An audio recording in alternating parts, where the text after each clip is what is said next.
Okay, so this is what I learned about the effectiveness of planning units.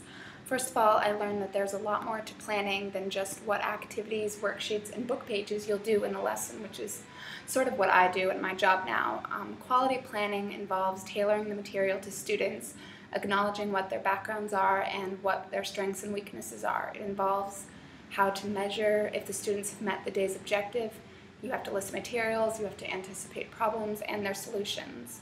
A quality lesson and unit plan will result in quality delivery of the materials. This is because the teacher will have thoroughly researched and analyzed how their students will react and learn from it and tailor the planning to the students. I will include links to the video lessons I'm talking about since my computer has been having some issues with software. But one of my favorite lessons I observed in this module is on the teaching channel. It's called Keep It or Junk It, and it's a student-led lesson, which I'd never really heard of before. This lesson was effective because the students worked together to find words to answer a focus question asked by the teacher. They read different texts and they talked to each other to figure out what words were the most important. First they talked in groups, and then two students narrowed it down as a class by asking the whole class about different words and deciding whether to keep it, thumbs up, or junk it, thumbs down. Oh no, it was one finger keep it and two fingers junk it. So they kept the students, well, the student-led lesson kept students accountable for their learning and engaged in the material because it was a little bit different than their normal routine and pretty interesting for them. In my research about project-based learning, I found information about how beneficial it is for students to teach and to talk to each other. So it's a great way for students to work together to solve problems and practice listening and compromising together, not just with the teacher telling them what to do.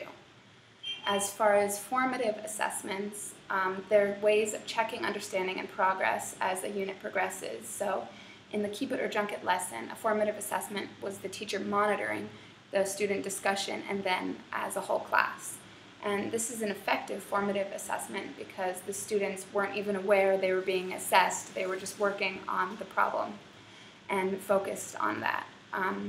In the Integrated Social Studies and Broadcasting lesson, which was on Edutopia, it was about a radio show that high school history students were doing as sort of a integrated learning with the social studies and broadcasting, and they put a radio show every week that showcased what they studied. But I didn't see any formative assessments besides the shows, which I would consider more summative because they were focused around each unit topic at the end of the unit.